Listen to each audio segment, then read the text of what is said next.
పూర్ణిమ prince లో కళ్యాణం కమనీయం సేల్స్. ప్రతి 15,000 కొనుగోలుపై ఒక గోల్డ్ కాయిన్ ఉచితం. మిస్టర్ జగన్నాథం, ఇది రాతికోట. యమపాశం అని పిలువబడే ఆంధ్ర సెంట్రల్ జైలు. ఇండియాలోకెల్లా, నోనో ఆసియాలోకెల్లా ఇది అతి పటిష్టమైన జైలు. ఎన్ని ప్రయత్నాలు చేసినా నేరస్తుడు ఇందులో నుంచి తప్పించుకోవటం అసాధ్యం. ఐసి యమపాశ నుంచి ఎవడూ ఎలా తప్పించుకోలేడో ఇది అంతే అన్నమాట.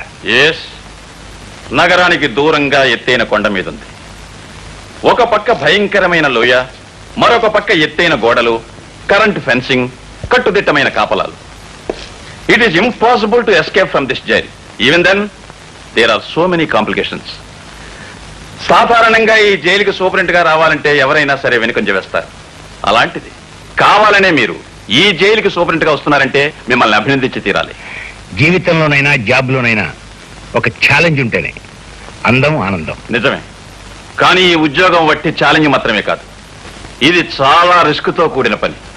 ఎందుకంటే ఈ జైల్లో ఉండే నేరస్తులు రక్తం తాగే రాక్షసులు లాంటి వాళ్ళు. వీడు మాస్ మర్డరర్ బోస్. వీడు 20 మంది ఆడవాళ్ళని రేప్ చేసి చంపిన India's Boston స్ట్రాంగులర్ Kasim Khan.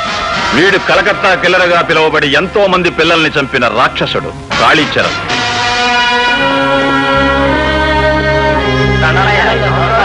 Good morning sir. Good morning. ఇక్కడ పరిస్థితుల్ని వాతావరణాన్ని పరిచయం చేసుకుందామని వచ్చాను. Please come sir, I will accompany you. ఏమిటి పరమేశ్వరరావు, జ్వరం వచ్చి ఎండలో పడుకున్నావేమిటి? అమ్మా, నీకు జ్వరం పూర్తిగా తగ్గిపోయిందయ్యా. తగ్గిపోయిందనని అన్నం తెచ్చుకు తినేవు. నిన్నట్లానే పాలు రొట్టి తెచ్చుకు తిను. పో లోపల పో.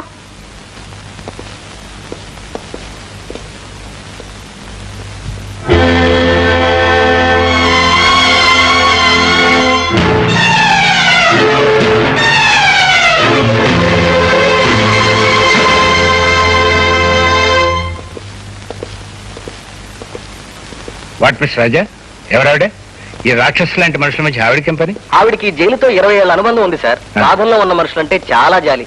కన్న తల్లిలా ఖైదీల కష్ట సుఖాలు కనుక్కుంటూ ఉంటుంది.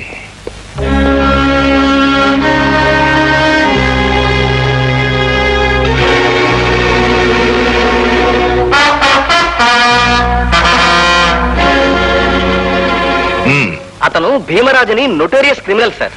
పేరు విన్నాను. ఇతనే కదూ పెద్ద పెద్ద పాలిటీషియన్స్ తో సంబంధం ఉన్న దాదా? Yes sir. రాజకీయపరమైన హత్యలకు, గూడు పుటానీలకు వీడికి వేలు లక్షలు సొమ్మిచ్చి ఎంతో మంది ఉపయోగించుకుంటారు సార్. జాలి, దయ, దాక్షిణ్యం ఏమాత్రం లేని కర్కోటకుడు సార్ వీడు.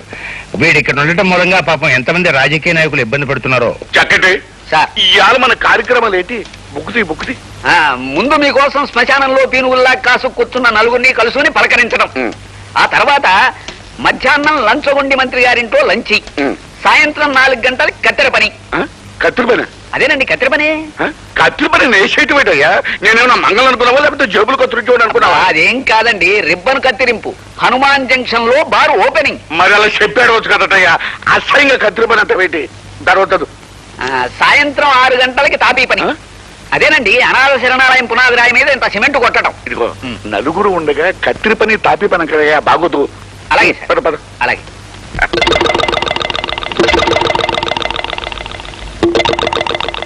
సార్, ఒక సీక్రెట్ మెసేజ్. మీరు కూడా వెళ్ళండియ్యా, ఇదేదో సీక్రెట్ అంట. ఆ సీక్రెట్ చక్కటి చెవులు చెప్పు.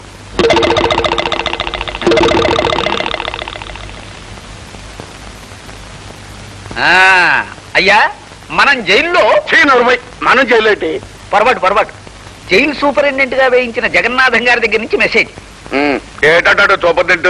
ఆ దేవరాజు గారిని జైలు నుంచి బయటకు పంపి ఏర్పాటు చేశాట. ఆయన ఆఫీసర్ గా ఛార్జీ తీసుకున్నారట. ఆ భీమరాజు గారిని చూశారట. త్వరలోనే తప్పించే పథకం వేస్తారట. ఆ సూపరింటెండెంట్ గారు తొందరలోనే పథకం వేసి ఆ భీమరాజు గారిని జైల్లోంచి బయటకు పంపేయాలా? ఈడు బయటకు వచ్చి బలంగా ఉన్న మన యశపతి నాయకుడిని చంపేయాలా? అప్పుడు చూడు చక్కటి, ఇక మనం ఎలక్షన్లో సునాయాసంగా గెలిచినట్టే.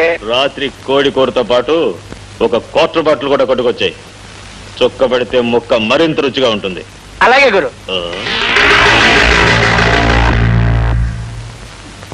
నీకు నీవారు లేరు, నాకు నా వారు లేరు. లలలా చల్ మోహన రంగా. రాయ్, అగ్గి పెట్టుందా? ఎవ్వరా? ఇచ్చింది చాలా, ఇంకా ఏమైనా కావాలా?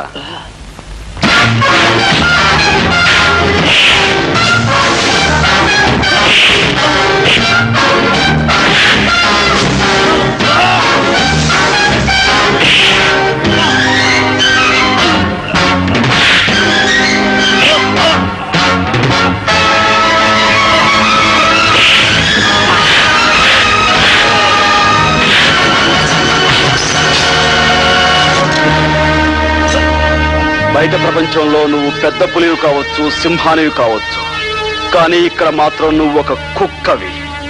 పొరపాటుగాను పొగరుగాను ప్రవర్తించావంటే నీ రక్తం కళ్ళ చూస్తాను. జాగ్రత్త. జాగ్రత్తగా ఉండవలసింది వాళ్ళు కాదు మిస్టర్ గోపి, బాధ్యత గల ఆఫీసర్లమైన మనం. అధికారం అవకాశం చేతిలో ఉన్నాయి కదా అని ఒళ్ళుపై తెలియని కోపంతో ఖైదీలను కొట్టి గాయపరచడం చాలా పొరపాటు. అతను పొగరుగాను పొరపాటుగాను ప్రవర్తిస్తే నోరు మూసుకుని కూర్చోమంటారా? రూల్స్ ప్రకారం పై అధికారులకు రిపోర్ట్ ఇవ్వాలి. సార్, మీ తల్లిని గాని మీ చెల్లిని గాని ఎవరైనా మీ కళ్ళ ముందే అవమానపరిస్తే ఆగి రూల్స్ ప్రకారం కంప్లైంట్ ఇస్తారా, లేక అక్కడికక్కడే అతనికి బుద్ధి చెప్తారా? ఏమిటి నువ్వు అనేది? అవును సార్, తల్లిని చెల్లిని ఎవరో పరాయవాడు మాట అంటే నోరు మూసుకుని ఊరుకునేవాడు పౌరుషం ఉన్న మగాడు కాదు. అంటే ఆ శారదమ్మ మా అమ్మ. నేను నీకు అమ్మని గనక నువ్వు నన్ను గౌరవంగా అభిమానంగా చూస్తున్నావని అందరూ అలాగే చూడాలని ఎక్కడుందిరా? అదే మాటమ్మా, నువ్వు నన్ను ఎలా చూసుకుంటున్నావో ఆ జైల్లో ఉన్న ప్రతి దొంగ విధవని అలాగే చూసుకుంటున్నావు కదా. అయినా వాళ్ళకి మంచి మర్యాద. ఇదిగో, నువ్వు అసలు ఏం పని చేయకు, అలా పెట్టు. అవును, ఏం చెప్తున్నాను? ఎప్పుడో నా చిన్నప్పుడు ఏదో పని చేసావంటే అర్థం ఉంది. ఇప్పుడు నేను ఇంత పెద్ద ఆఫీసర్ అయ్యాను కదా, ఇప్పుడు కూడా ఆ జైల్లో ఉన్న దొంగ విధవల గురించి. నీకు అలవాటు లేని పని ఎందుకురా? అలవాటు లేని పనులట. ఎన్ని గొప్ప గొప్ప పనులు చేస్తున్నాను. ఏమిట్రా నువ్వు చేస్తున్న గొప్ప గొప్ప పనులు? అట్లా నేను ఒక మాటన వాడి బూజు దులిపిస్తానా? ఇదిగో ఇక్కడ ఇంటి బూజు దులుపుతాను. ఇంత చేసినా ఒక్క ముద్దు, నుదురు మీద ఒక్క ముద్దు ఇచ్చి, ఒరే గోపి ఇవాళ గ్రేట్ రా అంటే ఈ అల్పజీవి ఎంత సంతోషిస్తుంది. అబ్బే అదేమీ లేదు. పోమా, అసలు ఇండియాలో ఉన్న తల్లులందరూ ఇంతే. చేసిన పని గుర్తింపు ఉండదు కదా. ఒరే నాన్న, నిజంగా నువ్వేదైనా గొప్ప పని చేసి నేను తలెత్తి చూడాల్సినంత ఎత్తుకి ఎదిగిపోయిన రోజున నువ్వు అడగక్కర్లేదురా. ముద్దైనా దీవెనైనా నేనే ఇస్తాను. సరే, చూస్తూ ఉండు.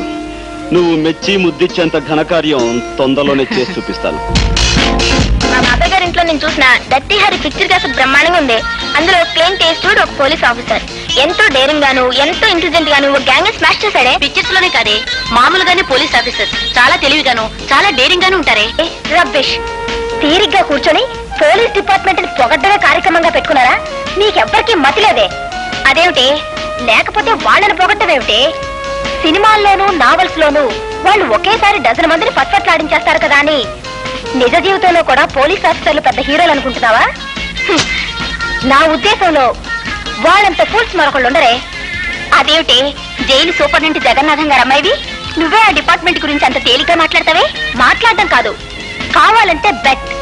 నేను ఒకే పోలీస్ ఆఫీసర్ ని వరుసగా 3 సార్లు ఫూలం చేస్తాను. ఓకే? అయితే ఏ పోలీస్ ఆఫీసర్ ని ఫూల్ చేయమంటారు? మీ నాన్నగారు జైలు సూపరింటెండెంట్ కదే, ఆయన దగ్గర పనిచేసే ఆఫీసర్స్ లో ఎవరైనా సరే. Okay, operation fool the officer ఇప్పుడే ఆరంభం అవుతుంది. Come on. Hello hello, police officer Gopi గారండి? సార్, నేను కస్తూరిబా విమెన్స్ హాస్టల్ నుంచి ఫోన్ చేస్తున్నాను సార్. ఒక రౌడీ విధవ మా హాస్టల్లో జ్వరబడి గర్ల్స్ అందరినీ అల్లరి చేస్తున్నాడు సార్. అతను ఈ మధ్య జైలు నుంచి రిలీజ్ అయ్యారట. చాలా కాలంగా ఆడగాళ్ళు లేకపోవడంతో మా అందరినీ చూసి శివాలెత్తిపోతున్నాడు సార్. చూడమ్మా, నువ్వు ఫోన్ చేయాల్సింది నాకు కాదు, 1 టౌన్ పోలీస్ స్టేషన్ కి. చేయాల్సింది పోలీస్ స్టేషన్ కని తెలుసు సార్, కానీ ఎంత ప్రయత్నించినా ఎవ్వరూ ఫోన్ తీయడం లేదు సార్. అయ్యో సార్, కత్తి పట్టుకొని కనిపించిన ప్రతిదాన్ని రేప్ చేసే కార్యక్రమానికి సిద్ధపడుతున్నాడు సార్. అయ్యో, మా వాళ్ళంతా భయంతో అరుస్తున్నారు సార్. మీరు రావాలి, లేకపోతే రేప్ మీద రేప్ అయిపోతుంది సార్. రేపొద్దున్నకి మా శీలాలన్నీ మా దుర్మార్గుని కబంధ హస్తాల్లో బలైపోతాయి సార్. ఆగనమ్మా, డోంట్ వరీ. చూడండి, నేను వచ్చేంత వరకు మీరు మీ సెలవు జాగ్రత్తగా కాపాడుకోండి. ఓకే, క్షణంలాగా ఉంటాను.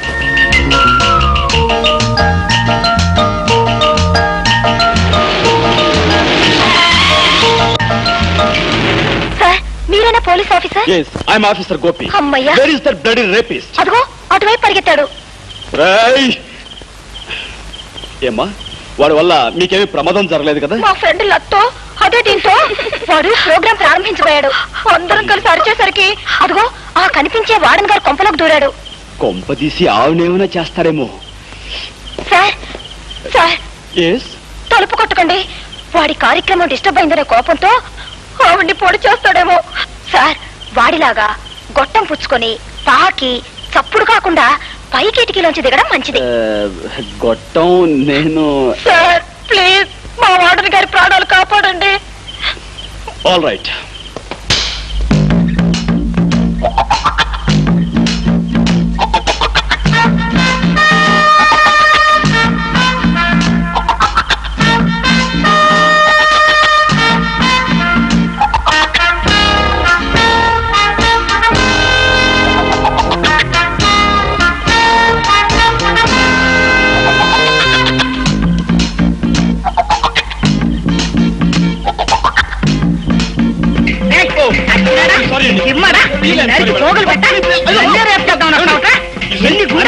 పోలీస్ ఆఫీసర్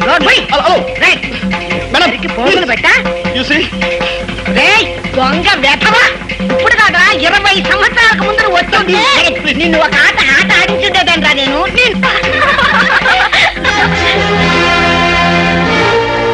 ఏం సార్ వాడు మిమ్మల్ని కూడా రేప్ చేశాడా? Shut up. నా డ్యూటీ కాకపోయినా ఏదో ఆడపిల్లలు ప్రమాదంలో ఉన్నారని ఫోన్ చేస్తే వెంటనే వచ్చాను. చూసి ఒక పోలీస్ ఆఫీసర్తో ఈ విధంగా వేళకోళం ఆడటం మంచిది కాదు. It's very bad on your part.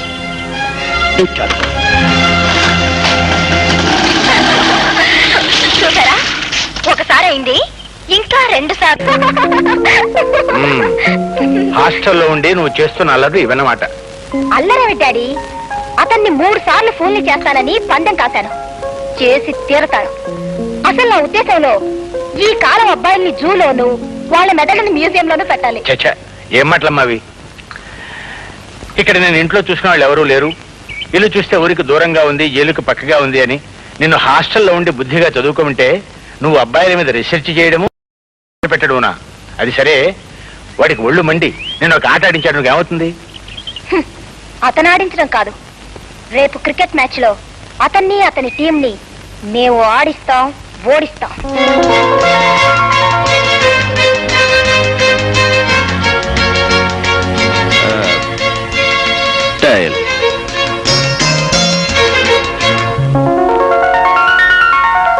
Wow, head batting. Okay, మీ ప్లేస్మెంట్స్ జాగ్రత్త. మేం బౌండరీస్ సిక్సర్స్ కొట్టబోతున్నాం. మా ఫీల్డ్ ప్లేస్మెంట్స్ నీకు తెలుసా? ఏమిటవి? No covers, no extra covers, 2 silly points, 1 deep gully.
Hello, second time. ఏ మనిషి పేరు చెబితే పసిపిల్లలు పాలు తాగటం మానేస్తారు, ఏ మనిషి పేరు వినబడితే వ్యాపారస్తులు తమ ఎనపెట్టెలు కూడా విడిచి పారిపోతారో ఆ గండ్రగొడ్డలి మన జైలుకు వస్తున్నాడు. అతను 23 హత్యలు చేశాడు. అతి దారుణంగా తలలు నరికి వీధి గుమ్మాలకు వేలాడగట్టాడు. అడవిలో జంతువును వేటాడినట్టుగా వేటాడి పోలీసులు అతన్ని పట్టుకున్నారు. ఉరిశిక్ష పడింది. ప్రెసిడెంట్ దగ్గర నుంచి కన్ఫర్మేషన్ వచ్చే వరకు అతను ఈ జైల్లోనే ఉంటాడు. సార్, అంతమంది మనుషుల ప్రాణాలు తీసిన ఆ నరరూప రాక్షసుని ఉరి తీయడానికి కూడా ఇంకా ఫార్మాలిటీస్ ఏమిటి సార్? న్యాయానికి చట్టానికి చాలా తేడా ఉంది mister Gopi. You can't neglect the formalities. చూడండి, అతను తప్పించుకోకుండా చూడవలసిన బాధ్యత మనపై ఉంది. అతి ప్రమాదకరమైన ఆ మనిషిని చాలా కట్టుదిట్టాలతో మనం కాపలా కాయాలి. ఏమాత్రం పొరపాటు జరిగినా, అశ్రద్ధ జరిగినా ఇంతకాలం మన జైలుకున్న పరువు ప్రతిష్టలన్నీ మంట కలిసిపోతాయి. ఓకే?